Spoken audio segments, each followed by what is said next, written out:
여러분 만나서 반갑습니다. 한 학기 동안 여러분하고 같이 생태계와 환경 강의를 맡은 담당 교수 조용관입니다. 여러분 코로나로 다시 비대면을 하게 됐습니다마는 저와 같이 한 학기 동안 환경과 그리고 생태계에 대해서 함께 열심히 공부했으면 좋겠습니다.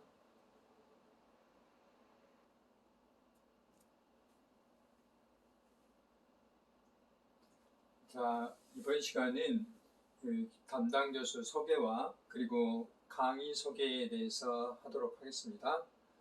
교육부와 대학의 방침에 의해서 매 주차마다 3차시, 3학점짜리이기 때문에 3차시 강의를 해야 되고 각 차시마다 동영상 강의를 할 때는 25분 이상 하도록 되어 있습니다.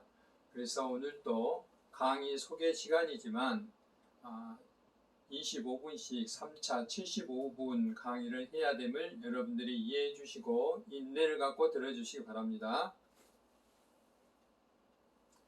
먼저 생태라고 하면은 한자 그 뜻에 의해서 그대로 보시면 날생과 모습태잖아요. 그래서 생물이 태어나서 살아가는 모습을 생태라고 그랬습니다.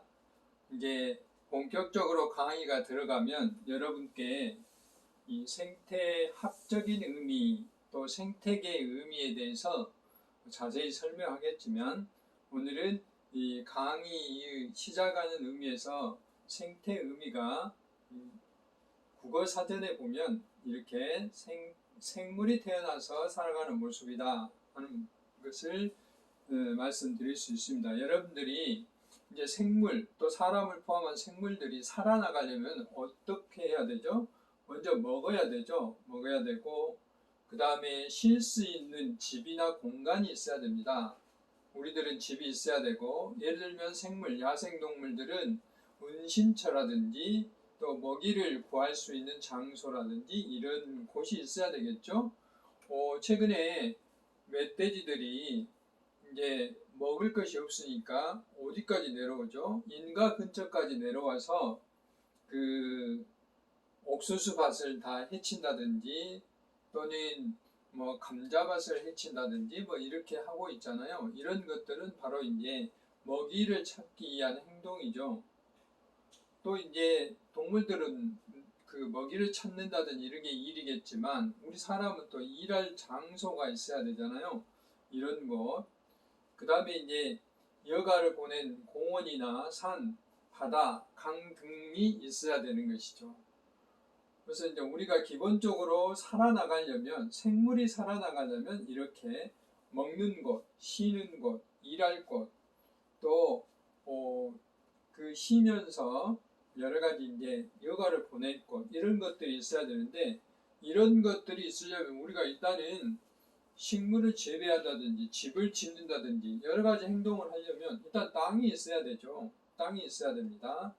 그래서 그 땅에다가 농사를 지어야 되고 농사를 지으려면 이제 근본적으로 토양이라고 그러죠.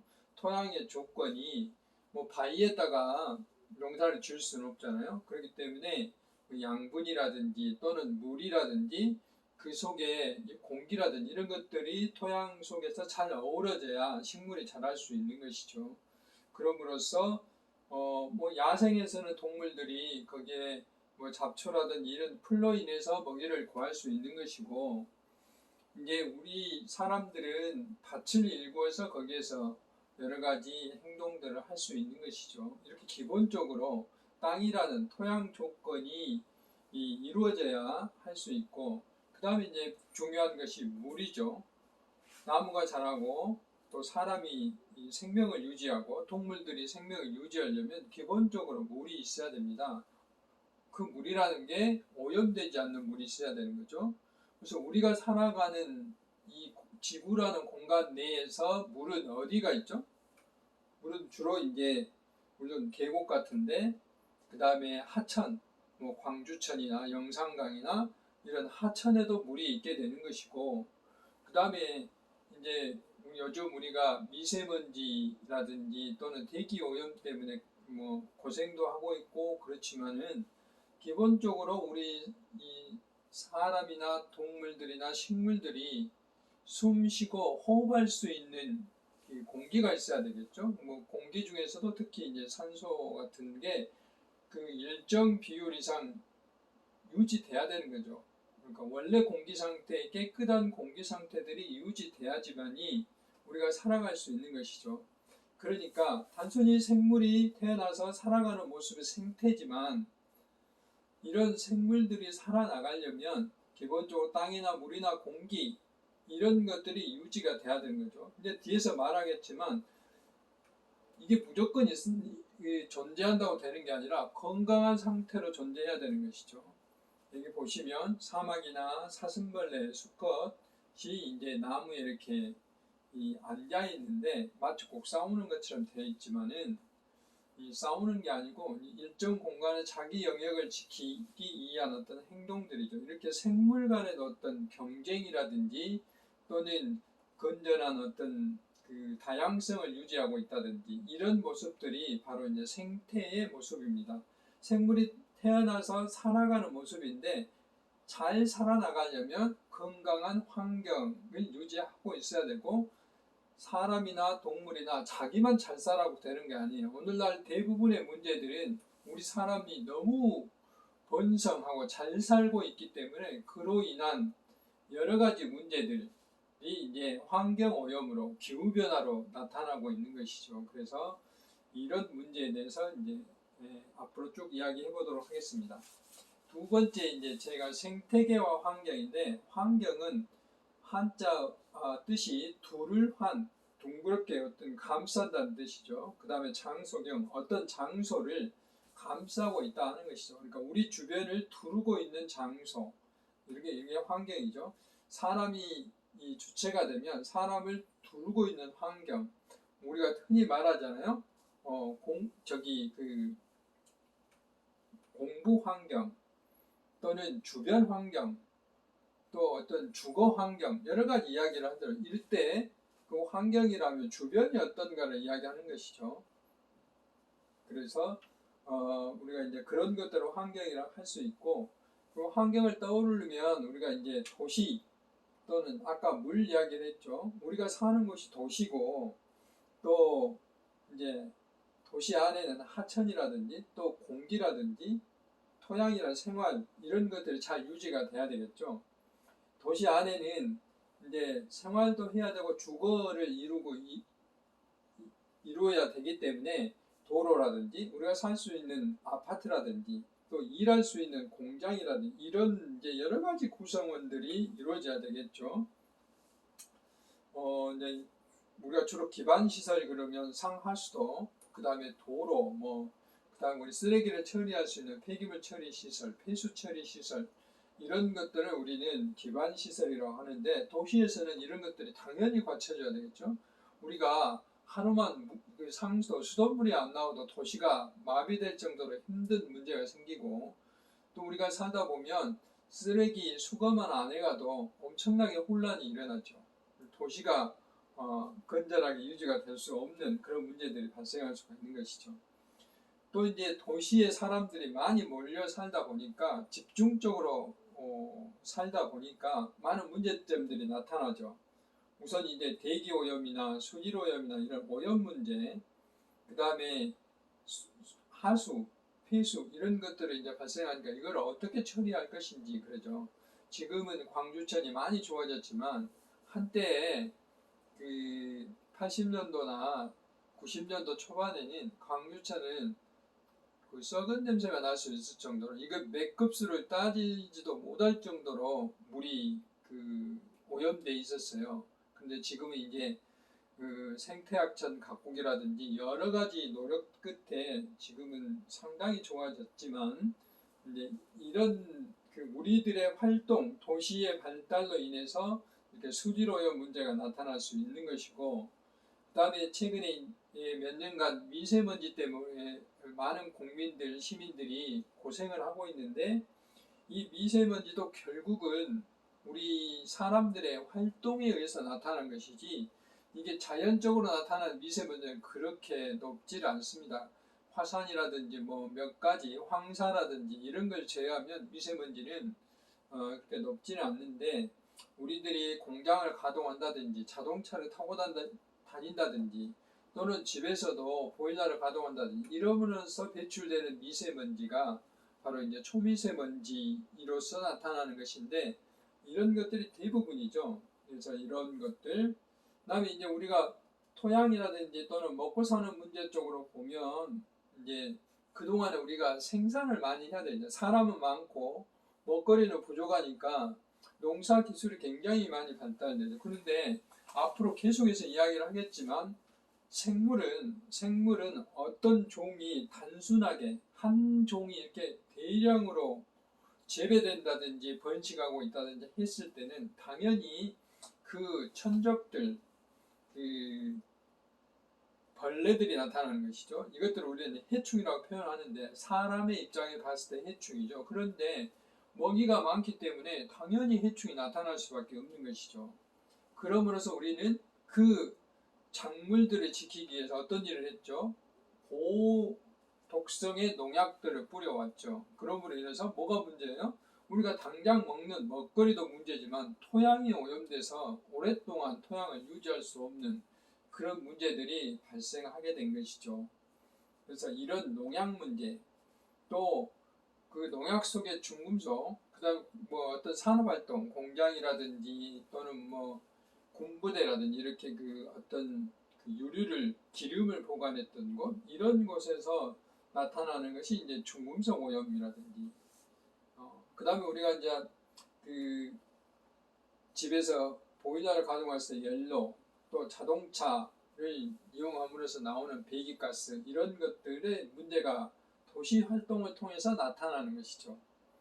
그래서 이제 이런 문제들을 이제 최근에 우리 사람들이 깨닫게 되고, 이렇게 가서는 결국은 도시도 유지할 수 없고 사람도 생명이 위협을 받게 되니까, 이제 공원이라든지 또 이제 뭐 태양광, 그러니까 그 가능하면 에너지 생산도 친환경적으로 하자는 거죠. 지금까지는 우리가 화석연료, 석탄이라든지 또는 그 석유를 떼서 전기를 생산했다면, 가능하면 이제는 그 태양광이라든지 풍력이라든지 또는 나중에 이야기하겠지만 물을 이용한 수열 발전이라는 게 있어요. 그런 수열 에너지를 이용해서 한다든지, 그 다음에 공장을 가동할 때도 생태공장이라 해서 어떤 그 나무를 가꾼다든지 뭐 이런 것이라기보다는, 공장이 원료를 사용해서 과거에는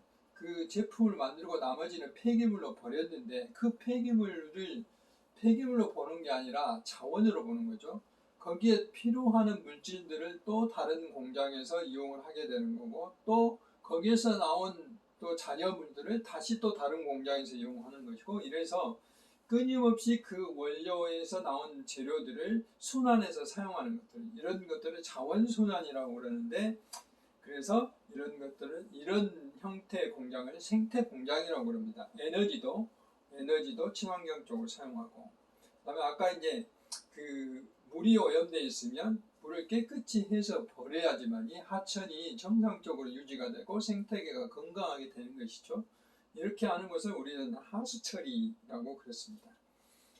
그 다음에 이제 지금까지 우리는 그 도시를 건설하면서 어떤 일들을 해왔냐면, 도로를 냈고 무조건 아스팔트를 깔았어요. 차가 다니는 길은 당연히 아스팔트나 시멘트로 포장을 해야 되겠지만, 사람이 걸어 다니는 것도 우리는 아스팔트나 벽돌을 이렇게 포장을 해서 물이 땅속으로 스며 들어가지 못하게 했어요. 그리고 멀쩡하니 존재하는 저수지도 메꿨고 하천도 복개를 해서 덮어버렸고, 이와 같이 비가 오면 그 빗물들이 바로 하수구에, 빗물이 모이는 우수구에 모여서 바로 하천으로 빠져나가서 바다로 빠져나가는, 물이 땅속에 머무를 수 있는 시간을 안 준 거죠. 그렇게 하다 보니까 도시가 건조해지고, 또 물이 순환되지 않다 보니까 나무들이 잘 자랄 수가 없게 되는 거고, 토양이 건강한 상태가 아니게 되는 것이고, 그래서 이런 것들을 우리가 극복하는 문제들을 물순환이라고 했습니다. 그래서 요즘은 개발 행위를 할 때는 도시를 개발한다든지 도로를 낸다든지 어떤 행위를 하든 간에 이 물순환 기법들이 반영되도록, 뒤에서 이야기하겠지만 저영양 기법이라는 게 있어요. 이런 기법들을 이용해서 물이 순환되도록 이렇게 하고 있습니다. 광주 같은 경우는 이제 정부로부터 물순환 시범도시로 지정을 받아서 이런 곳에 대한 그 재원들을 많이 보조받고 있죠. 그 다음에 이제 비점오염원 같은 경우는 그동안 우리가 하수처리라든지 폐수처리 시설을 만들어서 열심히 그 물을 정화를 시켰어요. 그러다 보니까 하천 많이 깨끗해졌는데, 그럼에도 불구하고 계속해서 녹조 라떼라는 말이 있죠. 이렇게 녹조들이 발생을 해서 물이 이제 녹색으로 변하고 물을 이용할 수 없게 되는 현상들이 일어나요. 이것을 이제 과학적으로 분석을 해보니까 이렇게 집이나 가정이나 공장에서 나온 하수나 폐수만 처리해갖고 될 일이 아니다. 논이나 밭이나 산에서 나오는 이런 그 단순한 물들도 그 안에는 그 비료 성분인 질소나 인 같은 게 들어있어서 이렇게 녹조들을 발생하더라 이 말이죠. 이런 것들을 통틀어서 정해지지 않는 곳에서 나오는 그 오염원을 비점 오염원이라고 그랬습니다. 그래서 이제 수질 분야에서는 이와 같은 그 대안들이 마련되고 있는 거고, 그다음 미세먼지 같은 경우는 뭐 중국과의 영향도 있고 그렇지만, 특히 이제 그 매년 12월부터 그 다음에 3월까지가 겨울철에 주로 미세먼지가 굉장히 많이 발생해요. 초봄하고. 이때는 이제 왜 그러냐면 그 공기층이 안정돼 있어. 여름에는 태풍도 오고 바람도 많이 불고 해서 공기가 많이 움직여요. 그러니까 대기 오염이 확산돼서 오염은 이렇게 머무를 시간이 없는데, 겨울철이나 봄에는 대기층이 안정돼 있어서 그 대기 오염물질의 확산이 잘 안 됩니다. 그래서 도시의 공간에 머물러 있게 되는 거죠. 그러므로 인해서 그 미세먼지가 굉장히 높게 나타날 가능성이 많습니다. 실제로 그렇고요. 그래서 이 시기를 계절관리제라고 그래요. 이때는 그 차량 오부제를 한다든지, 또는 그 5등급 차량, 경유 차량 운행을 못하게 한다든지, 또는 친환경 차로 그 차량을 바꿀 수 있는 기회를 준다든지, 보조를 해준다든지, 또 연료를 친환경으로 사용할 수 있게 한다든지, 이런 대책들을 세우는 거죠. 또 토양 속에도 앞으로 이야기하겠지만 여러 가지 농약에 대한 규제라든지 중금속에 대한 규제, 토양 오염을 했을 때 그 정화의 책임, 이런 제도들이 만들어지고, 그다음 건물을 지을 때 앞으로는 이제 제로 에너지라고 해가지고 건물 스스로 에너지를 생산할 수 있도록, 스스로 에너지를 생산할 수 있다는 것은 신재생 에너지, 건물 안에 태양광이나 뭐 풍력까지는 할 수 없지만은 지열이나 이런, 또 수열이나 그 물을 이용한 에너지를 생산할 수 있도록, 이런 그 에너지를 생산할 수 있는 시설을 갖추고,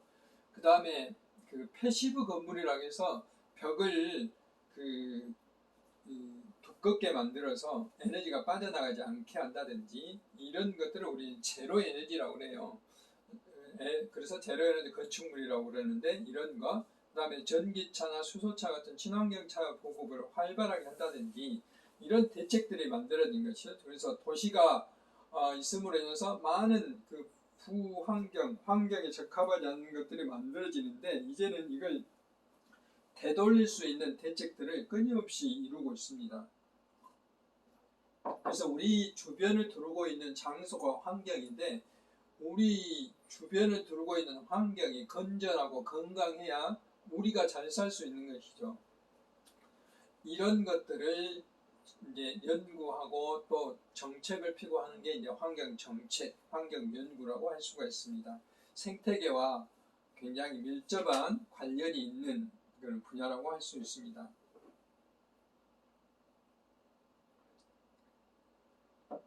최근에 우리나라가 이제 코로나19로 인해서 우리 이 현재도 그 2.5단계라고 그러죠. 사회적 거리두기 2.5단계가 진행되고 있어서 10명 이상 모임도 못하고 여러 가지 제약이 있는데, 이런 그 사회적 거리두기를 장기적으로 하다 보니까 경제적으로 힘들죠. 뭐 관광 여행이라든지 또는 그 여러 가지 활동들이 제약을 받기 때문에 이런 코로나 위기를 극복하기 위해서 7월 말경에 대통령께서 나와서 한국판 뉴딜이라는 정책을 발표했어요. 한국판 뉴딜이라는 정책을 발표했는데 그 정책에 주는 그 저탄소 경제와 불평등 해소입니다. 우리가 이제 코로나 시기를 겪다 보니까 자연으로 돌아가자, 자연적인 활동을 하자. 그러니까 그 3밀이라고 있죠. 밀접, 그다음 밀집, 그다음 밀폐. 이런 공간에 사람들이 많이 머무르다 보니까 코로나가 굉장히 빨리 그 감염이 될 수 있었던 거죠. 이런 것을 이제 어떻게 하면 극복해 볼까? 이 코로나19의 위기를 기회로 보자는 거죠. 도약의 기회를 보자는 거죠. 우리가 한국이 또는 우리가 성장할 수 있는 도약의 기회가 얼마든지 있더라 이 말이죠. 그래서 찾아낸 주제가 두 가지입니다. 하나는 디지털 뉴딜이고 또 하나는 그린 뉴딜입니다. 디지털 뉴딜이라는 것은 과거에 그 미국의 그 대공황이 왔을 때 뉴딜 정책을 펴므로 인해서 그러니까 댐을 막는다든지 또는 도로를 얹는다든지 이렇게 그 SOC 사업을 함으로 인해서 많은 사람들에게 일자리를 주고 그 임금으로 또 소비 활동을 하고 뭐 식당에 가서 밥을 먹는다든지 또는 옷을 산다든지 뭐 이렇게 함으로 인해서 경제가 이제 이렇게 일어나게 할 수 있는 그런 정책을 뉴딜 정책이라는데 그 뉴딜 정책을 우리나라의 코로나19 시기에 이것도 대공황과 비슷하게 엄청나게 큰 위기잖아요. 그 위기를 극복하기 위해서 우리나라는 디지털 뉴딜과 그린 뉴딜 두 개의 뉴딜을 목표로 삼았습니다. 디지털 뉴딜은 여러분들 잘 알다시피 코로나19 시기가 되니까 이제 비대면 시대에서 거의 대부분의 상황들이 비대면으로 이루어지고 있습니다. 지금 뭐 유튜브라든지 줌이라든지 또는 그 외의 SNS 활동들이 굉장히 활발하게 이루어지고 심지어 뭐 정치 활동뿐만 아니라 사회 경제 활동들이 대부분 디지털 뉴딜로 이루어지고 디지털화로 이루어지고 있는데 우리나라 경우에는 이런 그 기반들이 잘 갖춰져 있기 때문에 성장할 수 있는 절호의 기회다라고 해서 이쪽 분야에 투자를 많이 하겠다는 것이죠. 그 다음에 두 번째는 이제 그린 뉴딜이라고 있습니다. 그린 뉴딜은 한마디로 말하면 녹색인데요. 녹색 경제인데 기후 변화에 따른 수많은 위기들이 있습니다. 기후 변화에 따른 기후 변화를 완화하려면 우선적으로 해야 되는 게 온실가스를 저감해야 돼요. 온실가스를 저감해야 되는데 온실가스를 저감하기 위해서는 우리가 그린이라는 이 녹색이라는 에너지 또는 공장을 만들 때 앞에서 말했던 제로 에너지 이런 사회 모든 분야에서 탄소의 배출을 적게 하는 이것을 저탄소라고 그랬는데요. 저탄소.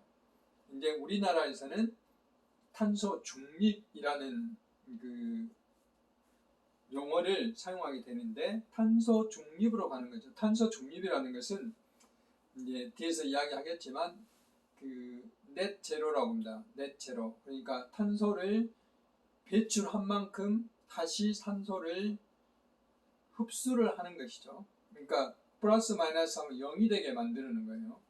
내가 이산화탄소를 10만큼 배출했으면 10만큼 나무를 심든지 아니면 10만큼의 어떤 탄소 저장 공간을 만들든지 아니면 10만큼의 탄소를 다른 어떤 공정을 만들어서 공장에서 이용을 한다든지 이렇게 하는 정책이 바로 그린 뉴딜인데 여기에 많은 새로운 사업들이 이렇게 이루어지게 되는 것이죠. 그래서 이와 같은 것들을 바로 이제 기후변화 대비라든지 일자리 창출이라든지 사회 불평등 등의 해소를 위해서 필요한 것이죠. 그래서 보십시오. 우리가 한국판 뉴딜을 진행함으로 인해서 여기에 집중적으로 두 분야에 투자를 함으로 인해서 이제 기후 위기라고 하는 얼마 전에 태풍도 있었습니다만은 기후 변화에도 대비가 되고 또 여기에 많은 사업들을 진행합니다. 그런데 과거처럼 무조건 사업을 진행하는 게 아니라 탄소를 적게 발생하는 사업들을 진행합니다. 그러므로 인해서 일자리가 창출이 되는 것이죠. 그리고 이제 이 경제 위기가 되면 특히 사회적으로 그 취약한 계층들이 불평등을 겪게 되는데 그 불평등을 해소하게 되는 겁니다. 이번에 재난 기금으로 전 국민에게 그 기금을 나눠준 적이 있죠. 이와 같은 것들이 이제 하나의 사회 불평등 해소의 하나의 방법이기도 합니다. 그 다음에 일자리가 창출됨으로써 많은 이제 신산업들이 됨으로써 그 성장의 기회도 만드는 것이죠. 그래서 우리가 이와 같은 이제 그린 뉴딜을 하게 됨으로써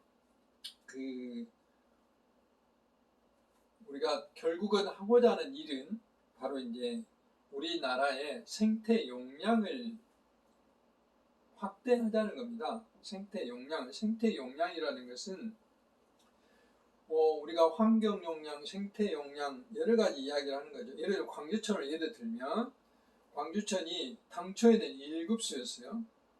그때는 광주 인구가 별로 많지 않았는데 광주에 이제 인구가 집중하다 보니까 하수 처리 시설이 제대로 안 돼 있다 보니까 모든 이제 오수들을 다 광주천에 버리게 된 거죠. 우리가 집에서 손 씻고 뭐도 하고 버리게 된 물들이 다 광주천으로 흘러가서 광주천에 집중적으로 오염 물질들이 들어오다 보니까 광주천이 정화할 능력을 잃어버린 거죠. 이것이 이제 생태 용량, 환경 용량을 초과했다고 이야기하는 것이죠. 그럼 어떻게 해야 되겠습니까?